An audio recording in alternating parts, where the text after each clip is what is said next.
৩০ দিন রোজা রাখার পর যদি জানতে পারেন আপনার একটা রোজাও কবুল হয়নি, প্রতিদিন ১৩ ঘণ্টার বেশি না খেয়ে রোজা রাখলেন, লুকিয়েও কিছু খাননি, প্রচণ্ড গরমের মধ্যে কষ্ট করেছেন, তবুও রোজা ভাঙেননি, কিন্তু মাস শেষে যদি জানার সুযোগ থাকত আর আপনি জানতে পারলেন আপনার একটা রোজাও হয়নি, তখন কেমন লাগবে?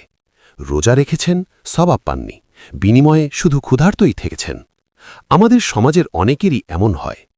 রাসূলুল্লাহ সাল্লাল্লাহু আলাইহি ওয়াসাল্লাম বলেন, কত রোজাদার আছে যাদের রোজার বিনিময়ে ক্ষুধা ছাড়া আর কিছুই জোটে না। সুনানে ইবনে মাজা ১৬৯০। তারা কারা? রাসূলুল্লাহ সাল্লাল্লাহু আলাইহি ওয়াসাল্লাম বলেন, যে ব্যক্তি মিথ্যা বলা ও সে অনুযায়ী আমল বর্জন করেনি, তার এ পানাহার পরিত্যাগ করায় আল্লাহর কোনো প্রয়োজন নেই।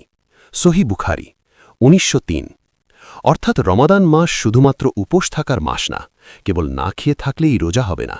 রোজার সওয়াব পেতে হলে আপনাকে চরিত্রবান হতে হবে, মিথ্যা বলা ত্যাগ করতে হবে, আমানত রক্ষা করতে হবে, কাউকে গালি দেয়া যাবে না, গীবত করা যাবে না। অথচ আমরা অহরহই এমন করি।